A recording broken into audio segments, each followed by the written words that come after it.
Good evening, everybody, and welcome to the 202nd episode of our first YouTube run through the House of Light expansion to Book of Hours. I'm System Chalk, playing as the Archaeologist.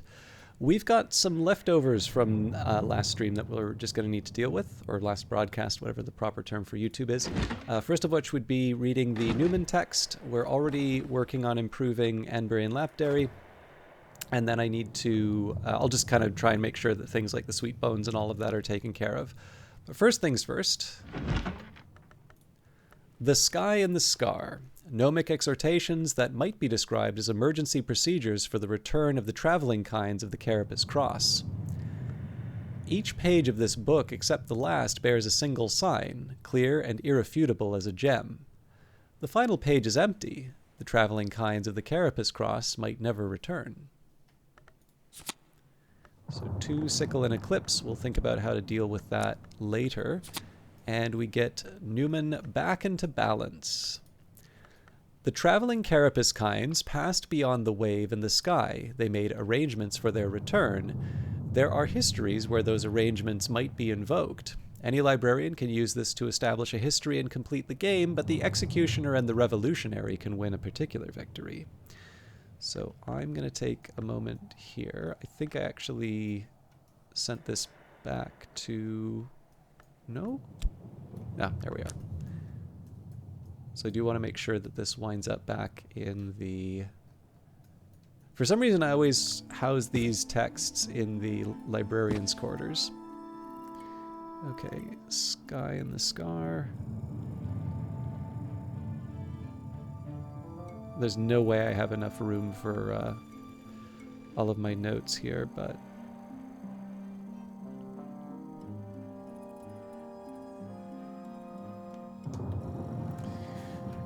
Okay. I believe we can actually make use of these in some of the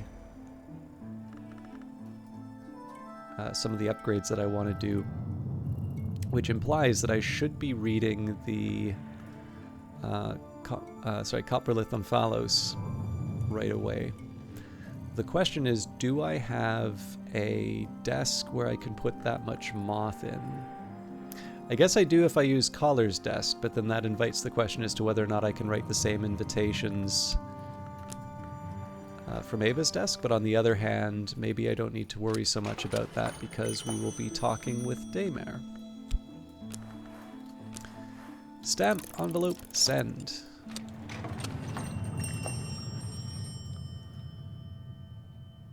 So yeah, I'm going to give it 1 second.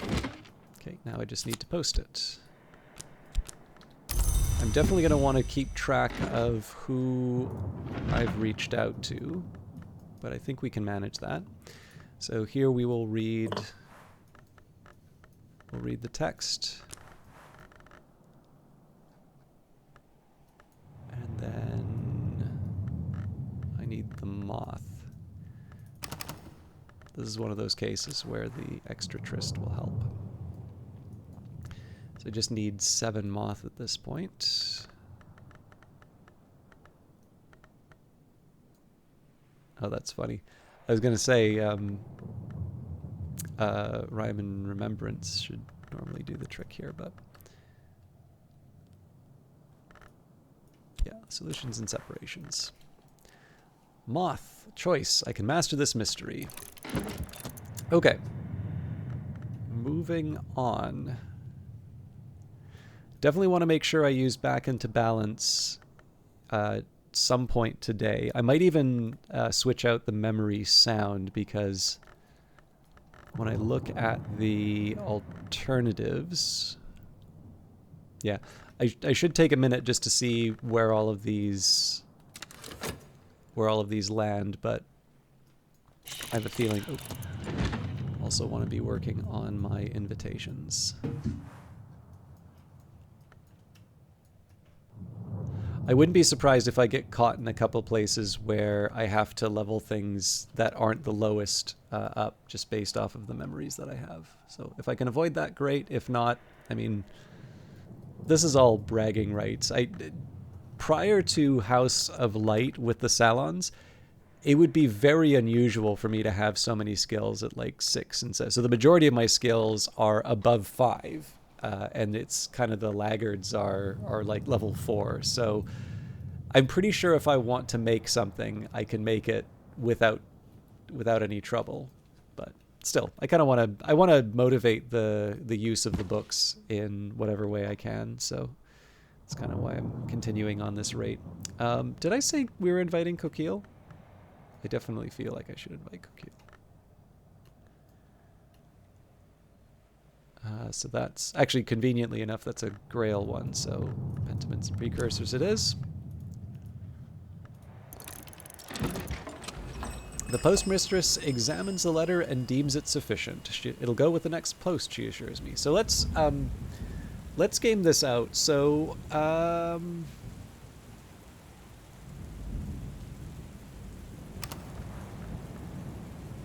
I don't want to be too careless with the people I invite. Actually, you know what? Here's what I think I can do. I can probably post a letter each time someone arrives, because it should be a minute to resolve the issue and a minute to invite the next one. And that way I can get a sort of steady arrival of people for the affair of the Oriflamme heist. I think that's going to be how I handle that.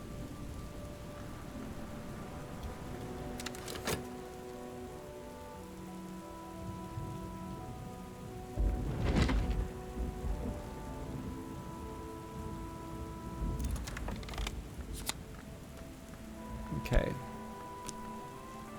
So, moving on. We already had Fraser over, and he wasn't gonna... I'm sure he has knowledge about people stealing his precious artifacts from his home, but I don't think he wants to talk about that. I don't think I put Olympia in yet, though, so that should be a...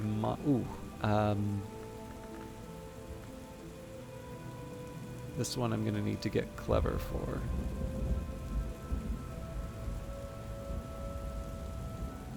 I need to find a way to get the moth in.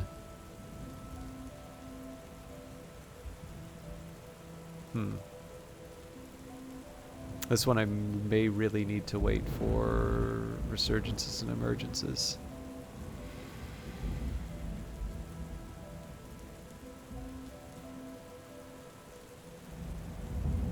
Unless I come up with some other... hang on. Rural... No, what am I thinking?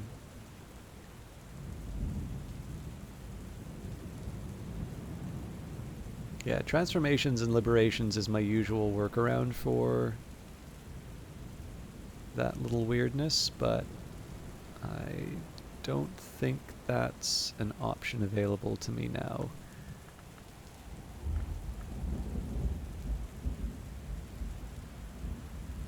Okay, fair enough. I could do this with an element of the soul, but there's really no need. The only thing is, I think Olympia was actually the last on my list.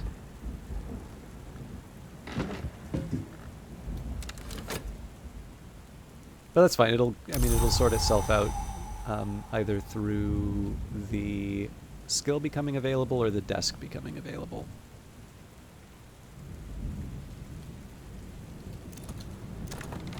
Alright, the skill is now level 6. Its power aspects have also increased. The Locksmith's Dream, Portions and Proportions. The second volume of Teresa Galmier's examination of parallels in the mystic dreams of artisans. The frontispiece has been slashed with a razor. In this volume, Galmier records fewer dreams and explicates more on her own elaborate theories. We see this again and again. What is below can't escape what is above.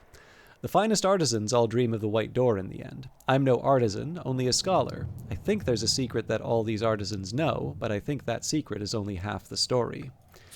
So I'm going to put this with the stitching and binding collection now. As I used to say in my youth, the day is done and so am I, but I've earned my pay. And we'll turn that right around into earning some more money. Not quite what I had in mind, but fair enough. Clearly I picked the wrong card, but that's fine. We'll get it back. An Introduction to Histories. The 17th century mystic and antiquarian Claude Hirsalt describes divergent incidents in 5 major histories. The prologue warns at length of the iniquities of one Julian Cosley, a former colleague who Hirsalt now describes darkly as a worm of worms. It seems Cosley advised Hirsalt early in the writing of the book, but Hirsalt later became suspicious. Hirsalt identifies blood, silver, design, and the worms as the central axes of each of the histories, and claims the so-called second history is the true one. So that one's definitely for the serpents. Traveling at Night Volume 2, The Annotated Dream Journals of Christopher Olopoli, sometimes called the only readable occultist. Literate, entertaining, bewildering. There is an extensive discussion on the comparison between Olopoli's own dreams and those of the Emperor Elagabalus, who Olopoli regards as a dupe or avatar of the sun in rags. The white is west of the world, Olopoli remarks, and winter does not wait forever. Elagabalus found his way to the White Door at last, thankfully. Speech can't pass the White Door, and honestly, Elagabalus never had anything very interesting to say. I tried to follow in his footsteps, but I never learned enough of the White. I suppose I'm thankful for that too, but here's what I do know.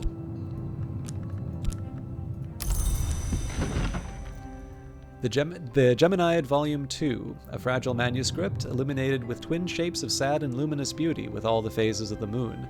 It might be as old as the 7th century, but the language Fusine is much older. The cover is dark and exotic leather with a smooth, almost chitinous surface, decorated with jasper. These pages outline the 7 bloody natures of the daughters of Lagia, those corrupted immortals who gave birth to children in defiance of the laws of the upper heaven, who devoured them in obedience to the hour's punishment, and who have been left outside the law. The second volume of the Geminiad suggests that these 7 corrupted immortals have been accorded the privileges of names of the witch and sister, or perhaps the sister and witch. It reminds us that the twins unite what is apart, and that the crime of the sky is in some sense a supreme joining, and it speaks at length about the sadness of the 7, the sadness of mothers whose children are forever lost, and far worse than lost. Okay. So I do need to just reorganize my plans here. The Crossing to Noon. The mystic Garcia Sauri gives a picturesque account of the adventures of Franklin Bancroft, Prince of Wines, and Ava de Wolf, the Pale Lady, on their way to the hidden island of Noon. For a long time, the Blackbone pondered her next move, until the moon dared to peep from behind a cloud. The prince completed the composition of his third sestina, but the lady met the blind gaze of its open pores, waiting for the tide. Garcia Sauri acknowledges in an epilogue that it is widely known that Ava in fact tragically drowned herself and her twin infant granddaughters without ever making such a journey. But he adds contemptuously, it is also widely known that the city unbuilt will so remain, that only one history is ever written, and that Janus is a Mansus prank. Okay, so I do have a little rearranging to do here. So just reminding myself, we are taking stitching and binding.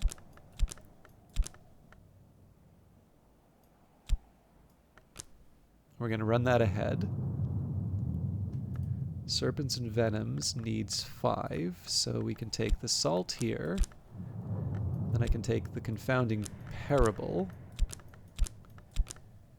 Stitching and Binding needs 4. Okay, we've got what we need here. And then Pyroglyphics was going to level up Spices and Savors.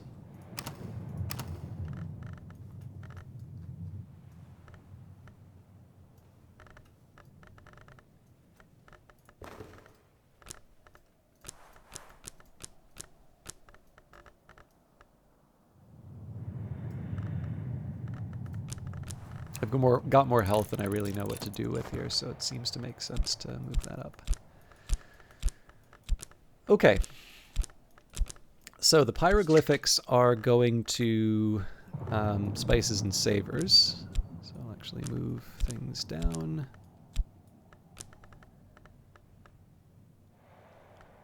So I can definitely get an impulse here. Right, sorry. I was also going to try and use back into balance.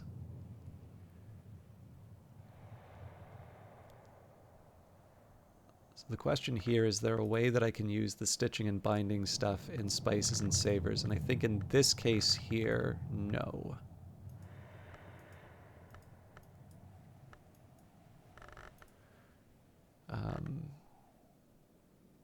Shoot. Well, if it's overwritten, it's overwritten. It's not something worth completely reordering how I'm leveling things. I also don't think it would have helped with the serpents and venoms, so I shouldn't beat myself up too much about it. So, moving on. We've got... Well, actually, there is one simple thing I can do, and that's to... Oh, hell, who was I going to invite again? Olympi.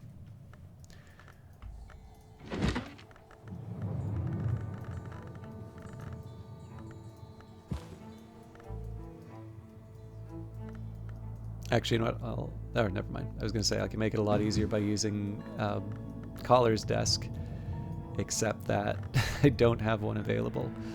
Let's do Edict's Liminal. Alright, so that'll wrap that up. Let's focus now on pyroglyphics. So Impulse seems like an easy one for me to get. I'm trying to remember where we did Beekeeper's Ends. So an Echo of Silence, which I'm pretty sure I've read recently, but I'm not going to dwell on that too much. So that's our Nectar.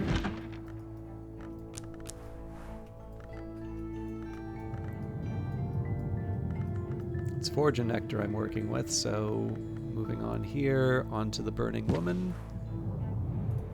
So that's 2.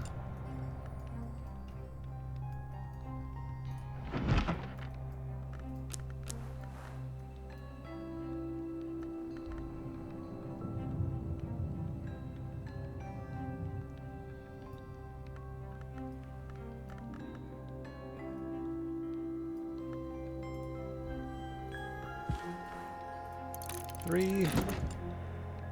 And probably a pattern for the last one.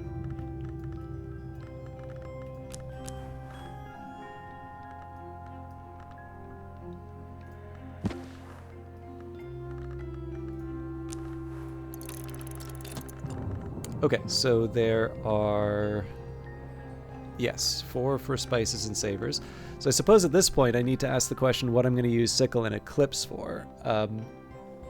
And I actually...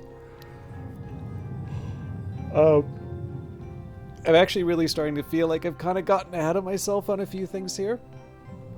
So I think probably the way I'm going to do this is we'll move up Rhyme and Remembrance.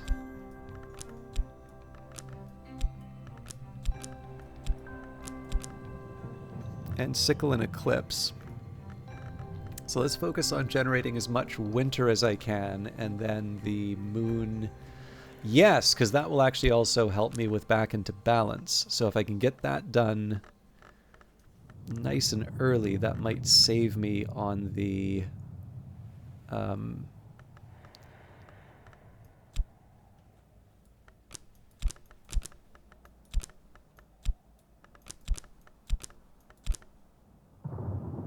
that might save me on the Newman, actually. Okay, so Rhyme and Remembrance, we want to get 3 more winter if we can.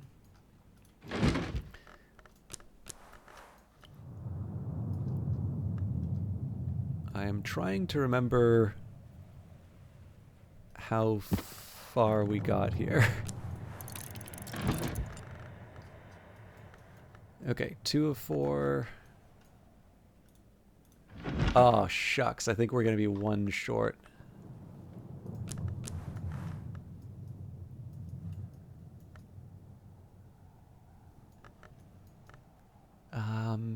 Okay, I think I have an idea about how I'm going to get through this.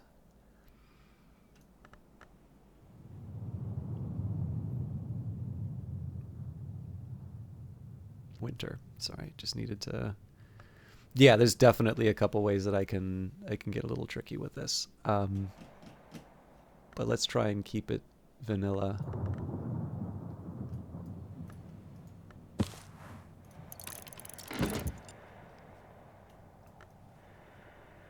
Okay, so the desks are accounted for.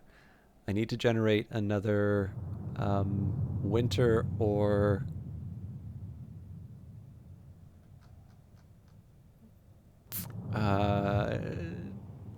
okay, so if I generate a confounding parable... God, it has been a while since I've tried to generate a confounding parable, though.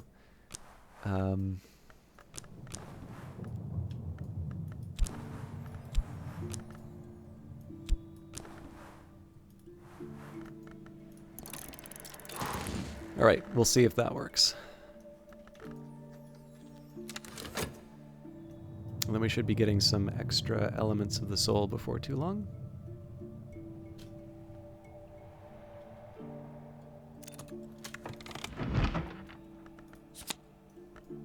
So I think this should cover me for the affair of the Oriflamme heist, but to be honest, we won't really know until winter, when the ideal will be that the Oriflamme heist will just get gobbled up and we have sort of a blank period.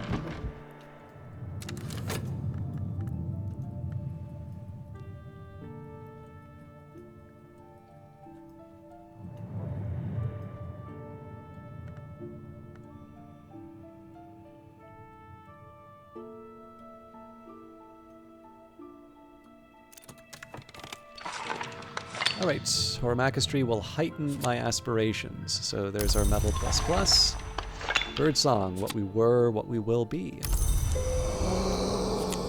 Ithistry will spark my inner radiance.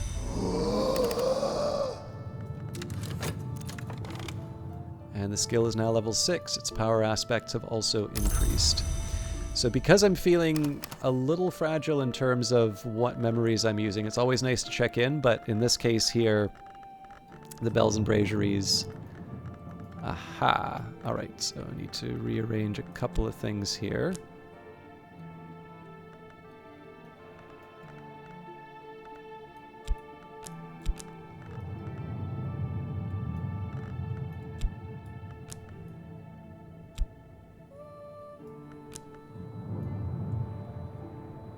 Actually, don't remember where Wolf Stories goes in this overall list.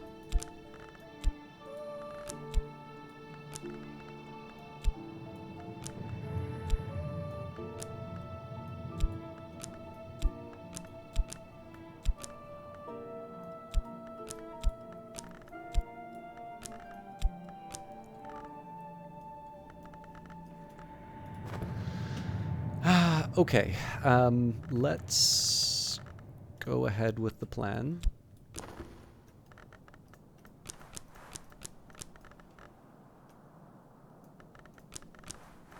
So satisfying to have come so far.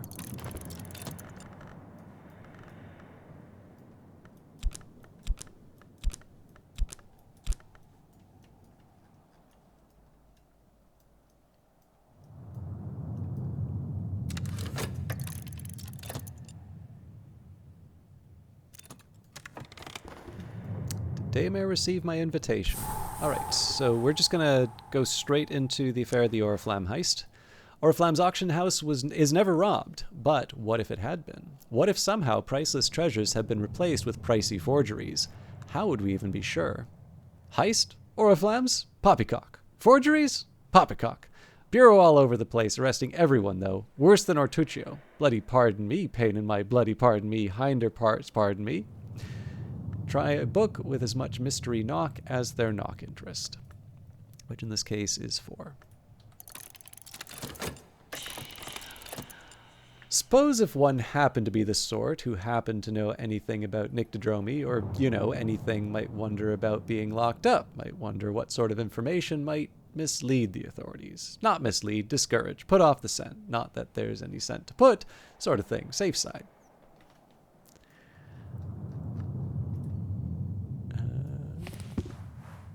Thank you, dear. Cheered me up a bit. Bright side sort of thing. Pip, pip.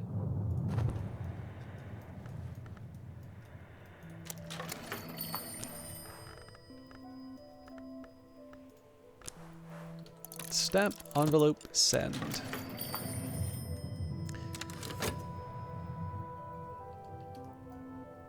So yeah, it does turn out that it's 1 minute.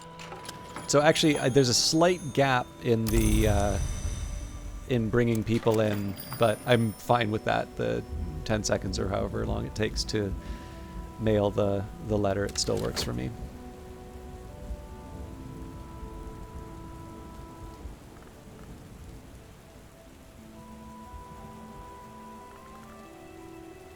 And again, I'm definitely feeling a little ahead of myself in terms of things like leveling up elements of the soul, so I'm just going to let some of this rest for a bit while I get a clearer idea of what I have in front of me.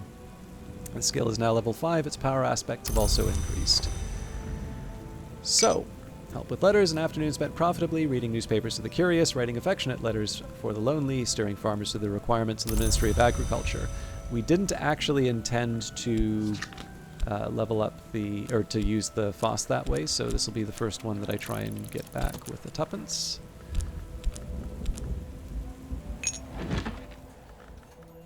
Okay, an echo of silence, a very heterodox history of the House of Leith is recorded by the Serenity, a Leithian adept who declares that the House of Leith was created explicitly to prevent the ascension of any more mortals to name or hour status.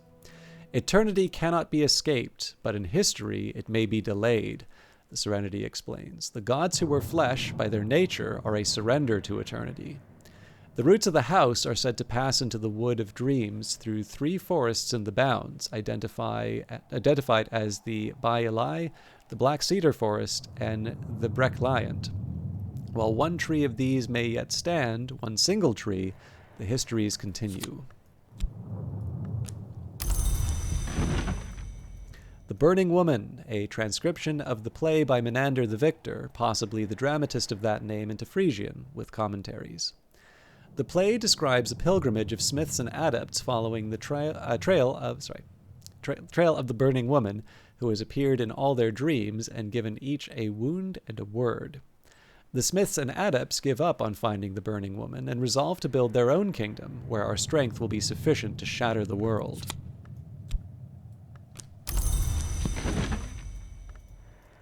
The Book of the Extinguished Heart, in the days of the Shadowless Kings, Ennis Lazali was executed for prophesying the division of the sun. If any of his captors grew long, they probably feel rather abashed now. Lazali indicates that the sun will be divided in the Mallory by the Forge of Days, armed with the love in her heart. Love will not be the cause of the sun's death, but rather envy.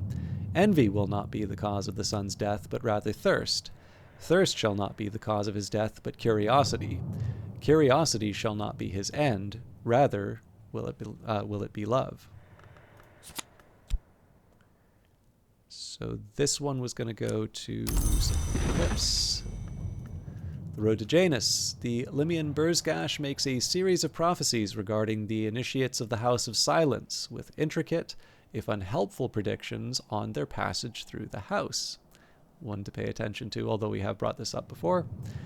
The 6th initiate is priest and key, gate and church. He shall cross the sea and open the tide. He shall not be the 11th, yet there shall be 7 between them. In the first year of his time, the flower door is opened. The 12th initiate is salvation and rack, steed and rider, who chooseth one blossom of 3, who casteth away the key, and whom the key shall not cast away, who comes after the flame and before the snow.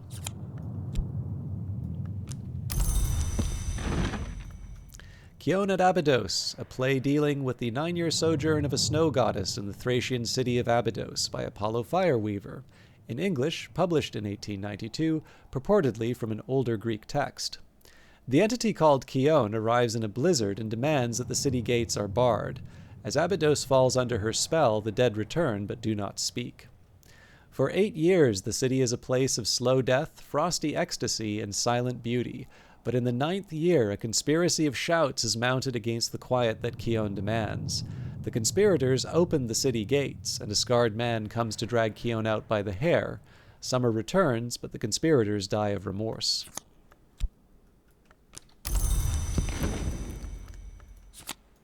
And it fits fairly tidily in the mind as long as you turn it sideways. Okay, so this one, I'm trying to remember what the plan was here.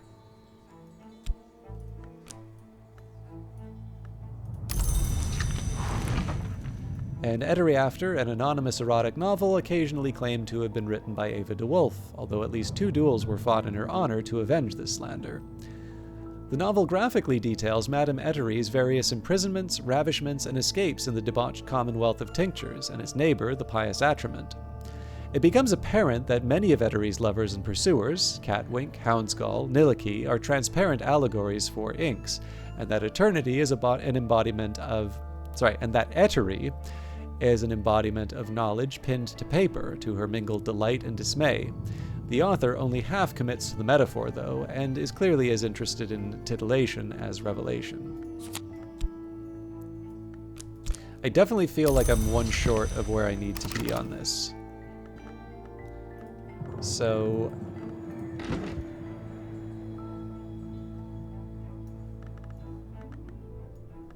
the plan was to take Rhyme and Remembrance up. I was going to use the back into balance. Right, this is how I was going to do it.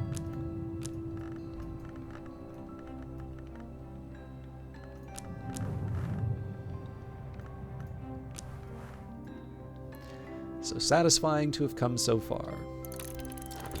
Alright, so we got through...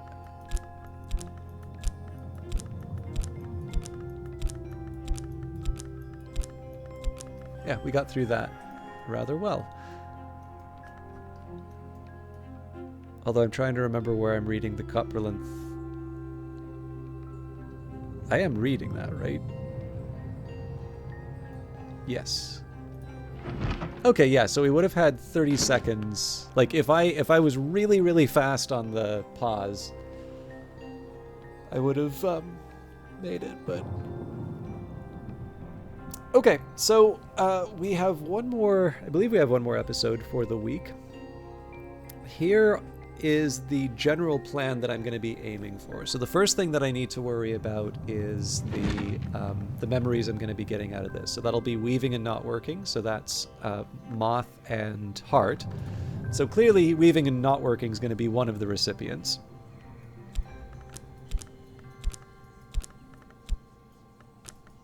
Can apply that right away, actually. Actually, hang on. Let me just make sure that I'm doing this the way that I plan. So I don't think I actually worked out another point for Sickle and Eclipse here, so we might as well bring up the Inks of Containment, I suppose. But yeah, okay, so at the start, I'm actually going to write this down just so I don't forget for the next episode. But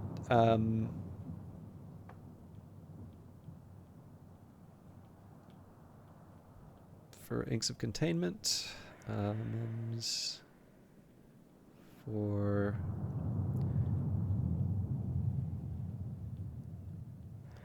weaving and not working. And then, of course, the funny thing is that we technically, and we're kind of back where we started. There wouldn't be any other use for Heart and Moth. So maybe we do 2 rounds of weaving and not working. Something for me to consider, but I will consider that in the next episode. We do still have like a few gaps in the collection here. I just don't think they're meaningful ones. So we've got Solutions and Separations here. We've got Rhyme and Remembrance here. I believe this is for the language. This is just the one question mark that I have. But it's not like... I guess the thing here is like, it's not like skills just go away. So I'm sure I'm forgetting something that I'm either leveling up or otherwise taking care of. After that, we'll work on the remaining casket, but then I'm also well, there's our answer. Resurgences and emergences. So what we'll do is we'll actually start working on this final sealed vault, and then if memory serves, I have 2 beyond what we find here, I have 2 hidden treasures that I have not dealt with yet. And we do have the books that have sort of indicated where they are, although it's definitely a bit of a stretch if you, unless you like are really tuned in to the way the game thinks. So I'll try and highlight where you get the ideas for those, because one of them actually is the book that I didn't get in my very first playthrough. But that may be a next week thing. I know I've kind of been teasing that for a while, and the fact of the matter is I just have so much to do in the house that I, didn't want to necessarily go out of my way to grab it. But we are getting to the point where I need to start, choosing how this is all going to wrap up. All right, but thank you very much for watching, and we'll see you tomorrow. Until then, take care.